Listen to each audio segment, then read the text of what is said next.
Good morning, students. Welcome to Learn English with Pradeep online classes. I am Pradeep Kushwaha.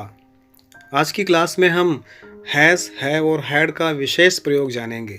पिछली class में हमने has, have और had का सामान्य प्रयोग जाना था. आज की क्लास में हम लोग इसका विशेष प्रयोग जानेंगे.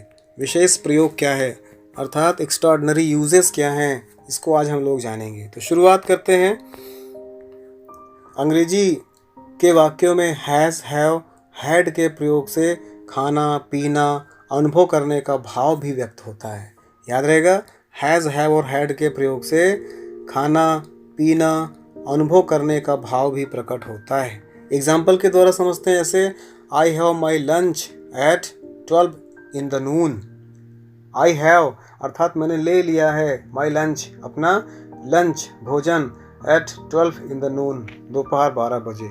दोपहर 12 बजे अपना मैंने भोजन ले लिया है, अर्थात भोजन कर लिया है. ठीक है ना. इसका मतलब क्या होगा, I have my lunch at 12 in the Noon.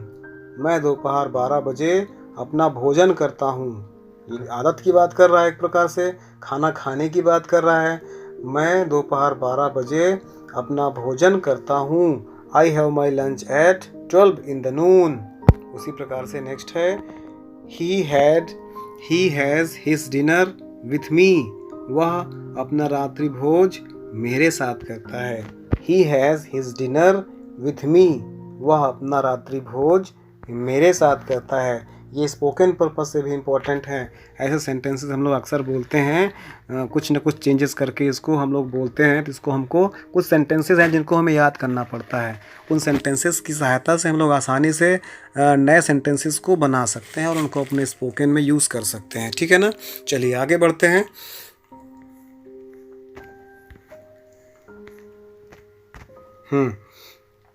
Next है I shall have my tea with you in the restaurant. I shall have my tea with you in the restaurant. तो इसको हिंदी में क्या बन जाएगा, मैं जलपान गृह में आपके साथ चाय लूँगा. जो कि शैल आ गया इसमें, तो गा की गे लगाना पड़ेगा आपको. आई शैल हैव माई टी, मैं अपना जलपान या चाय लूँगा, विथ यू आपके साथ, इन द रेस्टोरेंट रेस्टोरेंट में. मैं जलपान गृह में, रेस्टोरेंट में क्या होता है, जलपान गृह में आपके साथ चाय लूँगा. I shall have my tea with you in the restaurant. मैं जलपान गृह में आपके साथ चाय लूँगा. नेक्स्ट एग्जांपल है जैसे I have a headache today. I have a headache today. Headache या हेडेच, ठीक है ना. I have a headache today. इसको हिंदी में क्या हो जाएगा, आज मेरे सिर में दर्द है. अक्सर बोलते हैं ना, आज मेरे सिर में दर्द है, तो हो जाएगा I have a headache today. I have a headache today. और एग्जांपल देखते हैं. इसे पांचवा एग्जांपल है he has some problem in answering this question. He has some problem in answering this question. इसको हिंदी में क्या अर्थ निकलेगा, इस प्रश्न का उत्तर देने में उसे कुछ कठिनाइयाँ हैं. तो ये क्या हो रहा है, एक प्रकार से अनुभव कर रहा है ना. यहाँ पर चाय पीने की बात हो रही है ना, यहाँ पर भोजन करने की बात हो रही है ना. इस प्रकार से खाना पीना और अनुभव करने का भाव प्रकट हो रहा है. वहाँ पर भी हम लोग हैज़, हैव या हैड का प्रयोग टेंस और नंबर्स के अनुसार करते हैं. तो आप लोग समझ रहे हैं इस बात को. आगे बढ़ते हैं. ऐसे वाक्यों में निगेटिव बनाने के लिए do not have, does not have या डिड नॉट हैव का प्रयोग करते हैं. ठीक है ना. हमने ऊपर पढ़ा अफर्मेटिव सेंटेंस, उसी को अगर निगेटिव सेंटेंस बनाना होगा तो हम लोग उसमें हैज़ नॉट, तो हम लोग उसमें निगेटिव सेंटेंस बनाना होगा. निगेटिव सेंटेंस देख लेते हैं. ये निगेटिव सेंटेंस बनाने के लिए do not have, does not have या फिर डिड नॉट हैव का प्रयोग उसके टेंस और उसके सब्जेक्ट के अनुसार हम लोग करते हैं. जैसे एग्जांपल की तरह समझते हैं. आई के साथ हम लोग डू का प्रयोग करते हैं. हाँ, I do not have any difficulty. I do not have, याद है ना, डू नॉट हैव.